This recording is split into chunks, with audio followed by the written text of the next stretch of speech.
할렐루야. 네, 할렐루야. 네, 우리 주님을 찬양합니다. 네. 오랜만에 이렇게 뵙는 것 같은데요.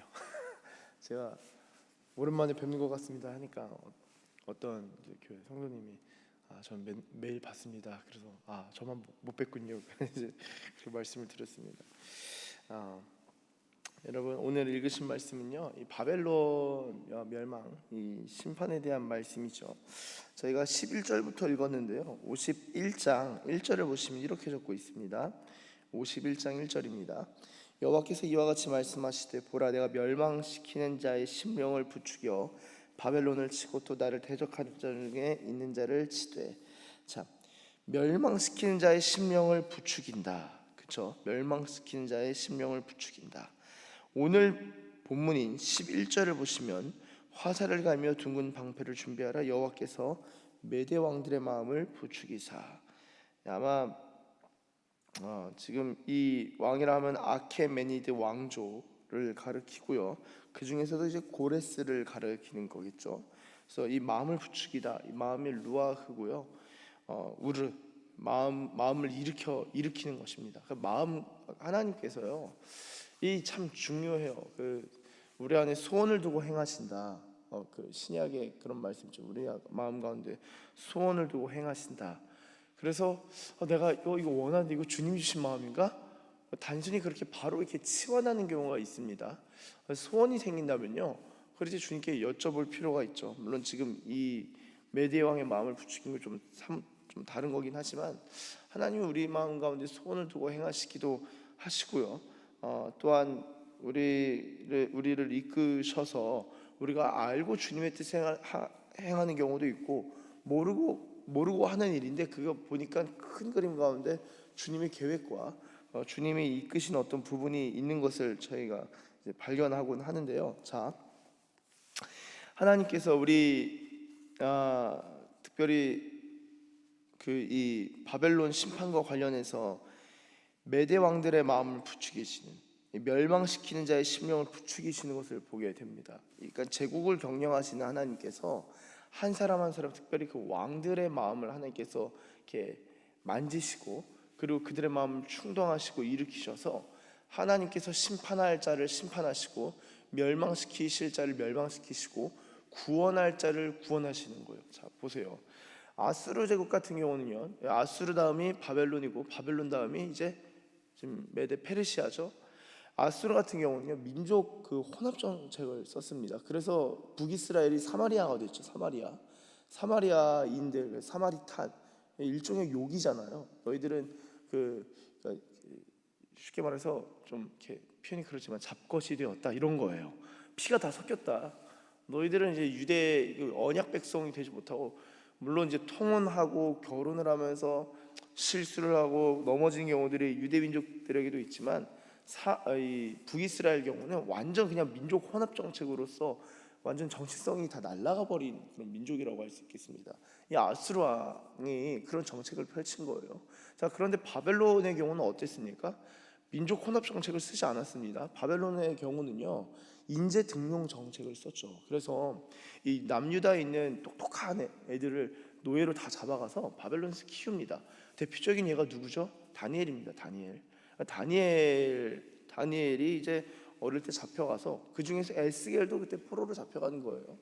거기서 이제 쭉 자라고 길러서 다니엘의 경우는 바벨론의 고관, 그 직분을 가진 자, 그래서 고관이 되기도 하지 않습니까? 인재 등용 정책이에요. 만약에 바벨론도 민족 혼합 정책을 썼다면은 이제 남유다 자체가 그냥 다 날아갑니다. 언약 백성이라는 게 다 사라질 거예요.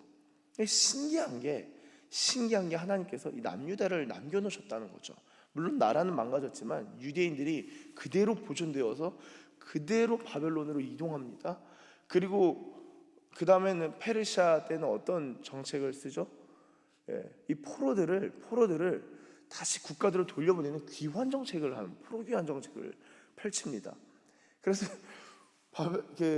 유대 민족들이 바벨론을 그대로 끌려갔다가 그들이 그 안에서 언어를 지키고 신앙을 지키고 나름 문화와 민족 정체성을 지키면서 쭉 지내다가 이제 복귀를 하는, 그래서 귀환을 하는, 그래서 여전히 유대 민족의 그 뿌리는 살아있는 그런 것을 볼 수 있는데요. 정책이라는 것도요 그냥 펼쳐지는 게 아니라 물론 이제 사람이 정하는 게 있죠.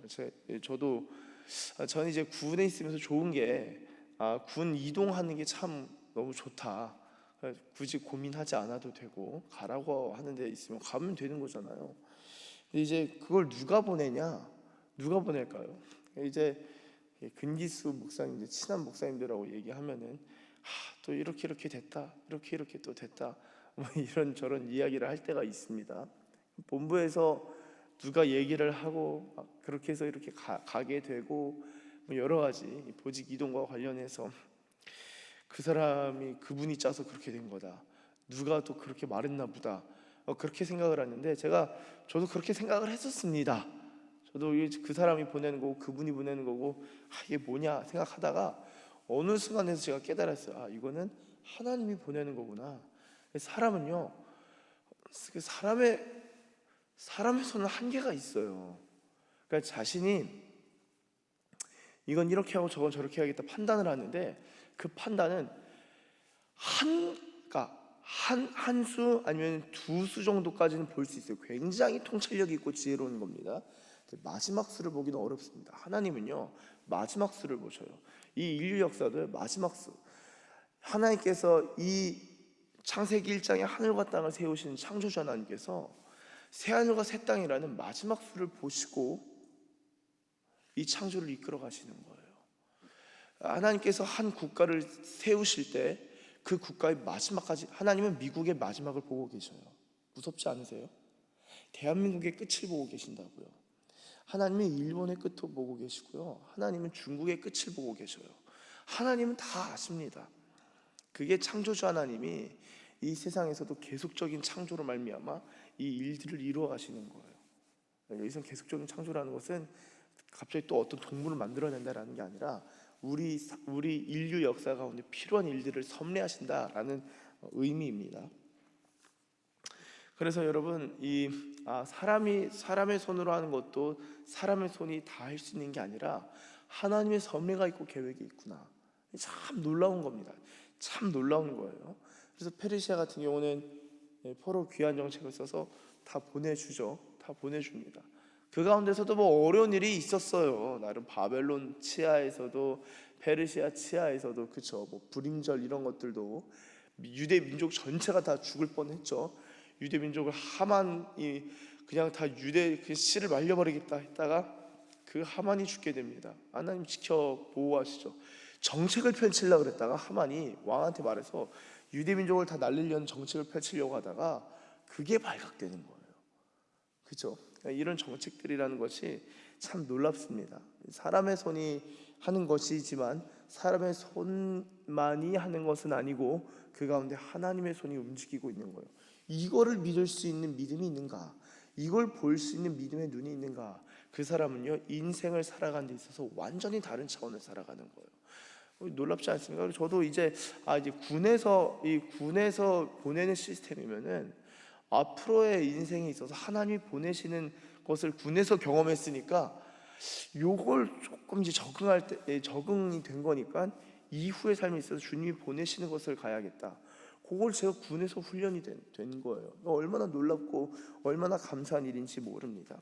여러분, 이 하나님께서 마음을 부추기셔서 때로는 필요한 일들을 마음을 부추기셔서 정책을 펼치기도 하시고, 마음을 부추기셔서 나라를 세우고 나라를 멸망시키는 일도 하십니다. 그래서 11절에 메대 왕들의 마음을 부추기사 바벨론을 멸하기로 뜻하시다니, 멸하기로 뜻하신 거죠. 이는 여호와께서 보복하신 것 곧 그의 성전을 위하여 보복하시는 것이라. 하나님께서 하나님의 명예와 이름과 하나님의 성전을 위하여 보복하시는 것입니다.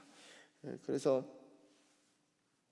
13절 보시면 많은 물가에 살면서 재물이 많은 자여 내 재물의 한계 곧 내 끝이 왔도다.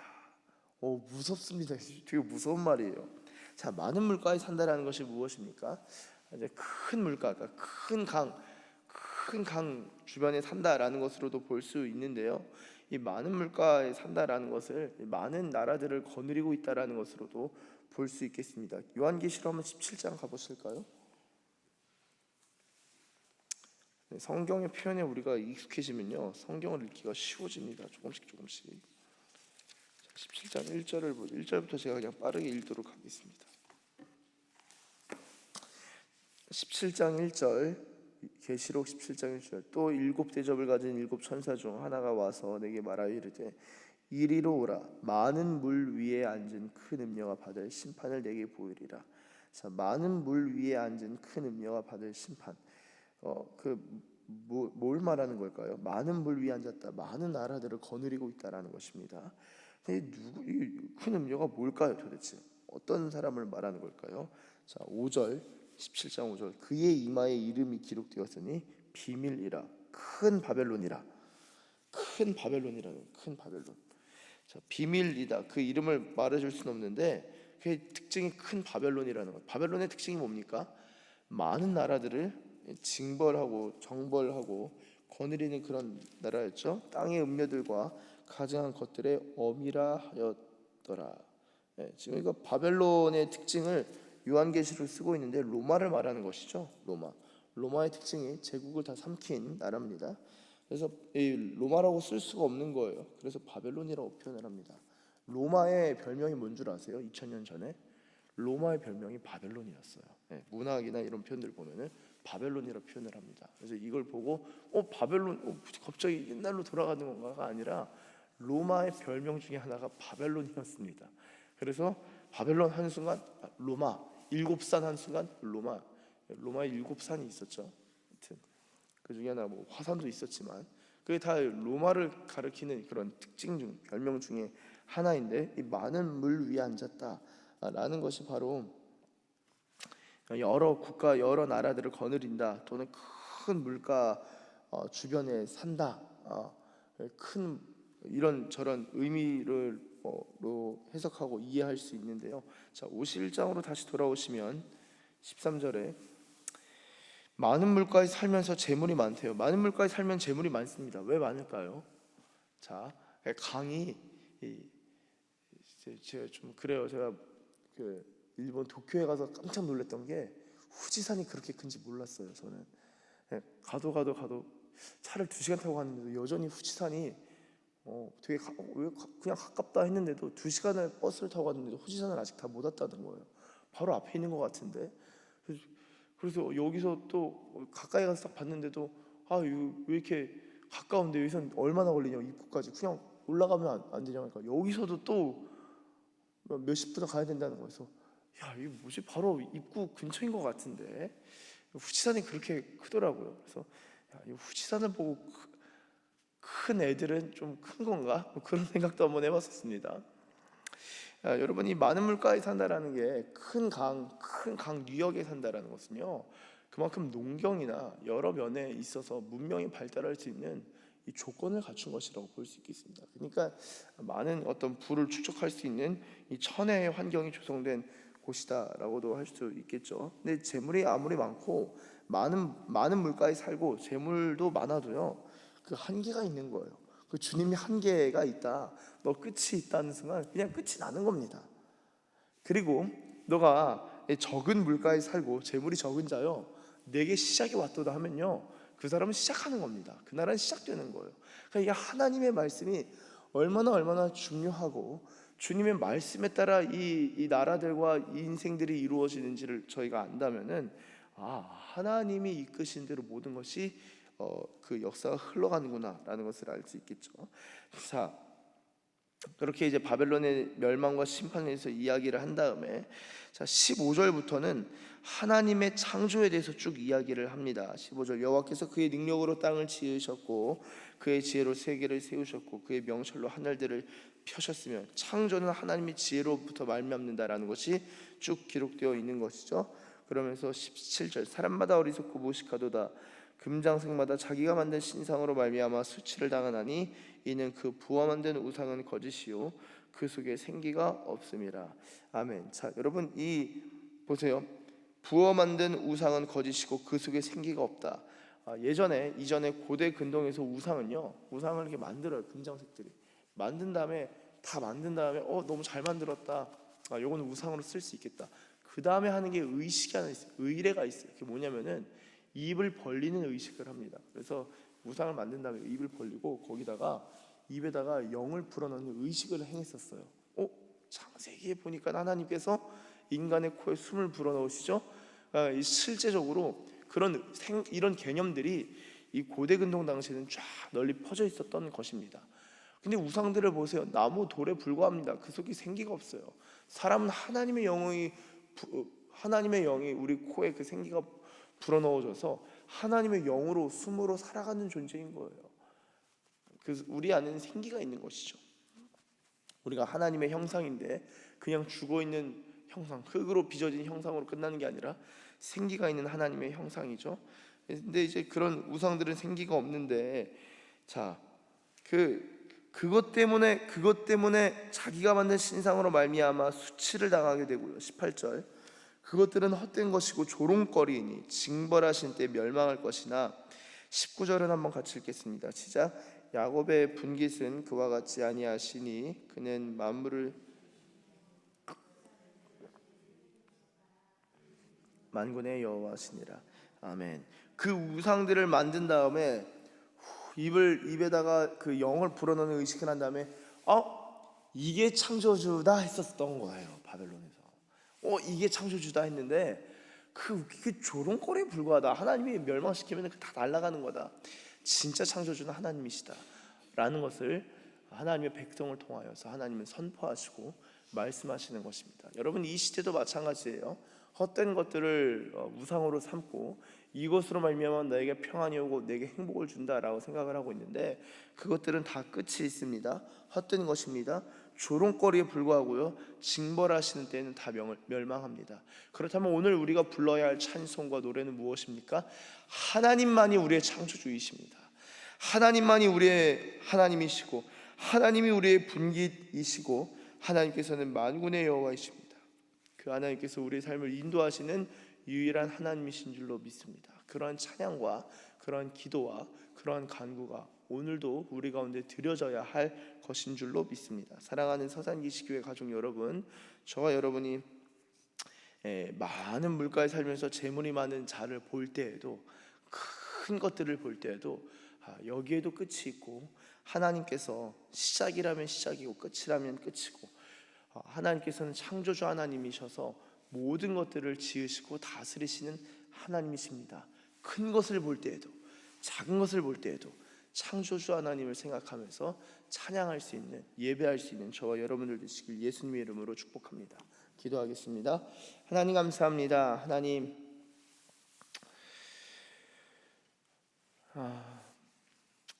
정말 크고 휘황찬란한 이 문화와 나라를 보면서도 하나님의 백성들이 창조주 하나님을 찬양하는 것을 말씀을 통하여 보게 됩니다. 주님, 오늘 우리도 정말 이 많은 문화와 커 보이는 것들, 정말 대단해 보이는 것들, 그리고 이 인간의 기술을 보면서도 이 기술의 끝이 어디일까?